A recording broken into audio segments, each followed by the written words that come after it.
உங்க குழந்தைங்களுக்கு இப்படிதான் நீங்க ஒரு சின்ன பீஸ் கூட குடுக்காம பக்கத்துல உட்கார வச்சுப்பீங்களா? அப்படின்னு நெறைய கமெண்ட்ஸ் பார்த்தேங்க. அப்படிலாம் கிடையாது. அவனும் எங்க குழந்தை மாதிரி தான். என்ன அப்படின்னு பார்த்தீங்கன்னா, ஸ்வீட்ஸ் நமக்கே நல்லது கிடையாது. அப்ப நம்ம வளர்க்குற பெட்ஸுக்கு கொஞ்சம் யோசிச்சு பாருங்க.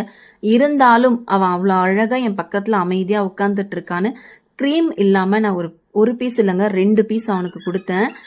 என்னதான் வந்து நாங்க இந்த மாதிரி ஏதாவது சாப்பிடுறோம் அப்படின்னா, எப்படி கேட்கறதுன்னு அவனுக்கு தெரியாது. ஆனா, அவனோட பாஷையில அந்த கிண்ணத்த எடுத்துட்டு வந்து எங்ககிட்ட குடுப்பான். அப்ப அது அவனுக்கு வேணும்னு சொல்லி நானும் குடுப்பேன். நல்ல அவன் சாப்பிடுற பொருளா இருந்தா நான் குடுப்பேங்க.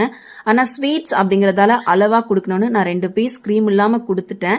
நெறைய பேர் கேட்டீங்க குடுக்க மாட்டீங்களான்னு. நம்ம புள்ள மாரி வளர்க்குறவங்களுக்கு குடுக்காம இருக்க முடியுமா? ஏன் நீங்க கிண்ணத்துல வைக்காம கீழ வச்சீங்கன்னு கேட்டீங்கன்னா, அந்த கிண்ணத்துல வச்சேன்னா, அப்ப இது நமக்கானது நம்ம கேட்டுட்டே இருக்கலாம். அவன் கேட்பான். அப்ப மறுக்க முடியாது. கஷ்டமா இருக்கும்.